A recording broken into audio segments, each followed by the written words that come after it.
डर और घबराहट में एक महिला ने अपनी दोस्त को चिढ़ाने के लिए 10,000 मीटर की ऊंचाई पर सीढ़ी को जोर जोर से हिलाना शुरू कर दिया।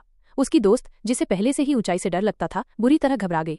उन्हें ये नहीं पता था कि उनकी ये हरकत उन्हें एक ऐसी मुसीबत में डाल देगी जिससे निकलना नामुमकिन होगा। अगले ही पल सीढ़ी को जोड़ने वाले पेंच इस जोरदार हिलाने के कारण ढीले होकर निकल गए, लेकिन दोनों बिना कुछ जाने टावर के शिखर की ओर चढ़ती रहीं। शिखर पर पहुंचकर दोनों उत्साह से भर गईं और अपने फोन से खूब सारी तस्वीरें खींचने लगीं।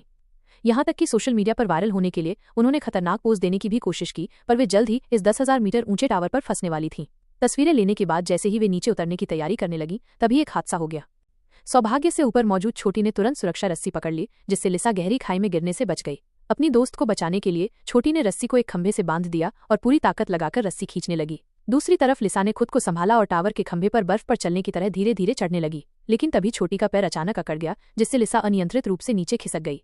सौभाग्य से छोटी ने तुरंत अपने पैर से रस्सी को रोक लिया, जिससे एक बड़ा हादसा टल गया। लिसा आखिरकार ऊपर बची हुई 1 मीटर की सीढ़ी तक पहुंच गई और किसी तरह वो टावर के शिखर पर वापस पहुंच गई। मौत के मुंह से बच निकलने के बाद लिसा पूरी तरह टूट चुकी थी। अभी की घटना बेहद डरावनी थी। अब सबसे जरूरी था कि वे किसी तरह यहां से निकलने का रास्ता ढूंढें, लेकिन अब चढ़ने वाली सीढ़ी टूट चुकी थी और वे इस हजारों मीटर ऊंचे टावर पर एक जेल की तरह कैद हो चुकी थी। नीचे की गहरी खाई को देखकर दोनों के पैर कांपने लगे। अगर वे गिर गईं तो हल्का सा भी चोट नहीं लगेगी, बल्कि उनकी जान चली जाएगी।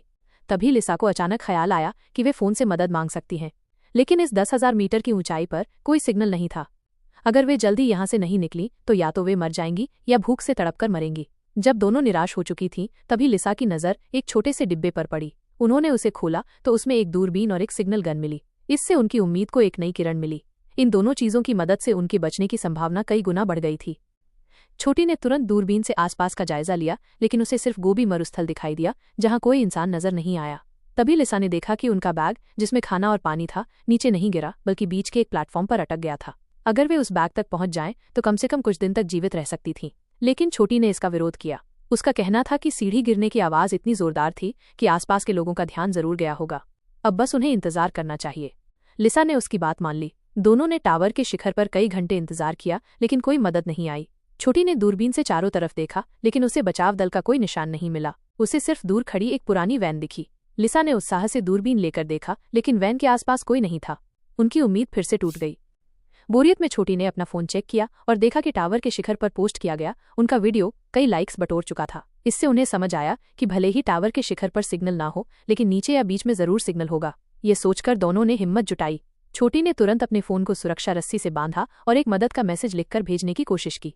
इसके बाद वो सावधानी से फोन को रस्सी के सहारे नीचे उतारने लगी, ताकि अगर सिग्नल मिले तो मैसेज अपने आप चला जाए। लेकिन निराशा ही हाथ लगी। रस्सी को पूरी तरह नीचे करने के बाद भी फोन में मैसेज भेजने की कोई आवाज नहीं आई। सिग्नल पाने के लिए छोटी ने आखिरी 1 मीटर की सीढ़ी पर उतरकर एक हाथ से सीढ़ी पकड़ी और दूसरे हाथ से फोन को और नीचे करने की कोशिश की, लेकिन फिर भी कोई सिग्नल नहीं मिला। जल्द ही छोटी का हाथ थक गया और मजबूरी में उसे ये कोशिश छोड़नी पड़ी। उसने फोन को वापस ऊपर खींच लिया। असफल मैसेज को देखकर छोटी निराश हो गई, लेकिन तभी लिसा को एक और विचार आया। उन्होंने सोचा कि वे फोन को जमीन पर फेंक सकते हैं।